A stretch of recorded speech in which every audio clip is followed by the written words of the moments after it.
Assalamualaikum warahmatullahi wabarakatuh. Kami dari kelompok 7 yang beranggotakan saya sendiri selaku moderator Nurul Husna, Abdul Halim, dan Ayang Pradila.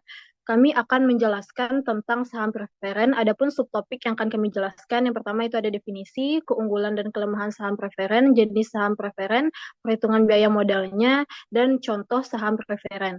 Untuk definisi, keunggulan dan kelemahan serta jenis akan dipaparkan langsung oleh rekan saya. Kepada Ayang, disilahkan. Baik, definisi saham preferen yaitu atau saham istimewa merupakan jenis saham yang memberikan pendapatan tetap berbentuk dividen.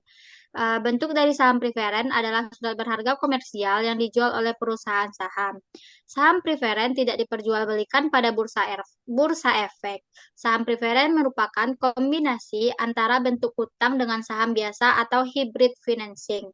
Saham preferen atau preferred stock merupakan surat berharga perusahaan yang dijual dengan menunjukkan nilai nominal mata uang dan dapat memberi pengembangannya keuntungan berupa pendapatan tetap atau dividen dalam jangka waktu triwulan atau 3 bulan sekali.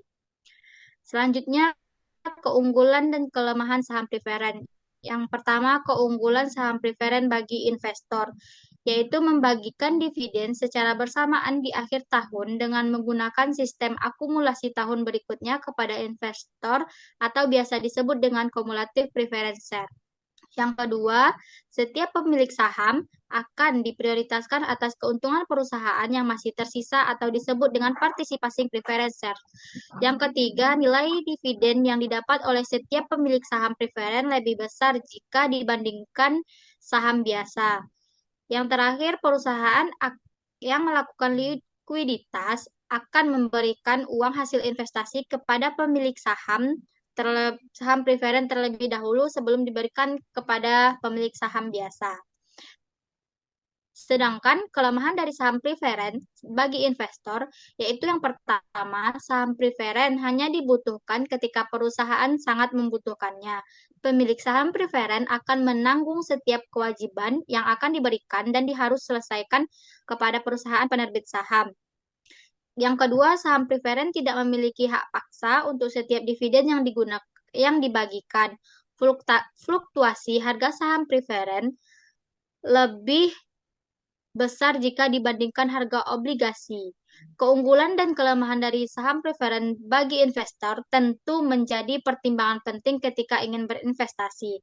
Hal tersebut menyangkut keuntungan dan risiko yang akan terjadi di masa yang akan datang. Selanjutnya yaitu ada jenis-jenis saham preferen. Yang pertama, convertible preferred share, yaitu jenis saham ini memiliki fitur konversi menjadi saham biasa pada perusahaan. Hal tersebut karena adanya opsi konversi sehingga pemilik saham berpotensi untuk mendapatkan manfaat dari apresiasi harga saham biasa. Setelah mengonversi menjadi saham biasa, kamu akan melakukan konversial kembali ke saham preferen. Yang kedua ada participating preferred share, yaitu saham preferen jenis ini kelebihannya di mana pemegang saham preferen dapat menerima dividen terlebih dahulu sebelum dibayarkan kepada pemilik saham biasa. Selain itu, pemilik saham preferen jenis participating preferred share ini juga akan menerima dividen tambahan jika jumlah dividen yang diberikan pemilik saham biasa melebihi jumlah yang ditentukan. Yang ketiga, ada cumulative preferred share. Saham ini menetapkan pembayaran dividen secara reguler setiap 3 bulan sekali atau triwulan. Jika perusahaan tidak dapat membayar dividen pada jangka waktu yang ditentukan, maka jumlah dividen akan menumpuk dan akan harus dibayarkan sebelum dividen tersebut diterbitkan kepada pemegang saham kuartal berikutnya. Yang keempat ada callable preferred share atau saham preferen ini memungkinkan perusahaan untuk menarik dividen pada waktu tertentu dengan harga penebusan tertentu di masa yang akan datang. Harga penebusan tersebut biasanya akan lebih tinggi atau sama dengan harga penerbitannya. Dan yang terakhir ada adjustable rate preferred share. Jenis saham ini akan membayar dividen secara bervariasi karena dihubungkan dengan tolak ukur tertentu. Hal tersebut dapat kita jumpai pada surat pembendaharaan negara atau SPN. Terima kasih, saya kembalikan kepada moderator. Baik, terima kasih kepada yang telah memaparkan teori tentang saham preferen. Selanjutnya selanjutnya yaitu perhitungan biaya modal yang akan dijelaskan oleh saya sendiri.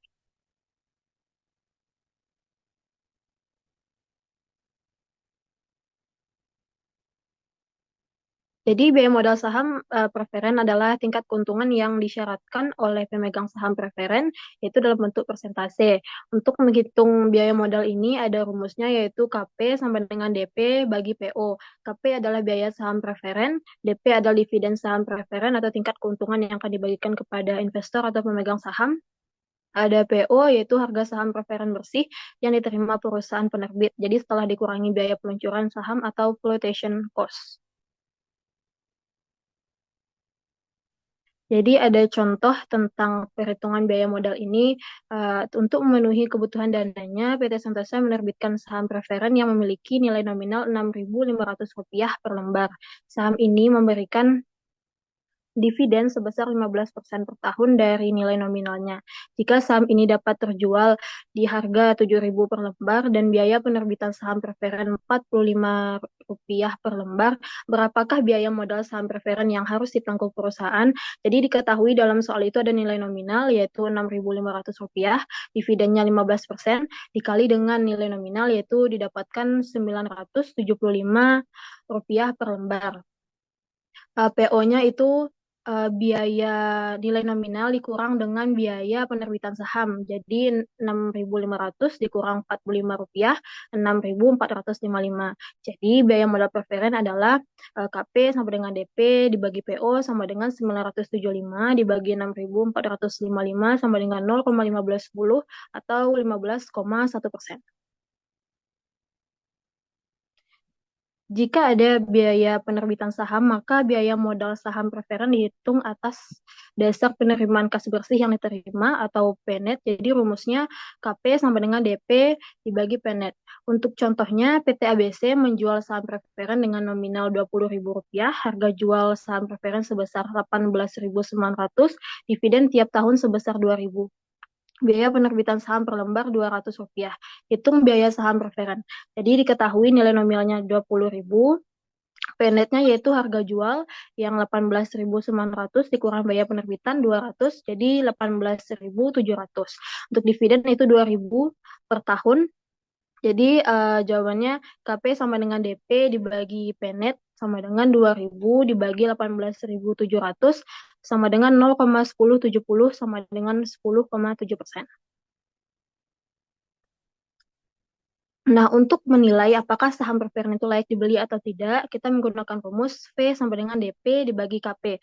V adalah nilai sekarang atau present value saham preferen, DP adalah pembayaran dividen tetap tahunan, KP adalah return yang disyaratkan oleh memegang saham.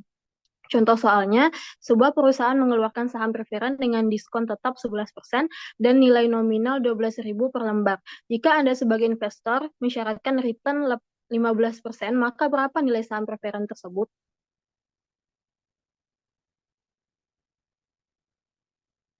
Jawabannya diketahui dalam soal itu ada nilai nominalnya 12.000 per lembar, KP-nya 15% sama dengan 0,15, DP-nya 11% dikali nilai nominal yaitu 12.000 sama dengan 1.320.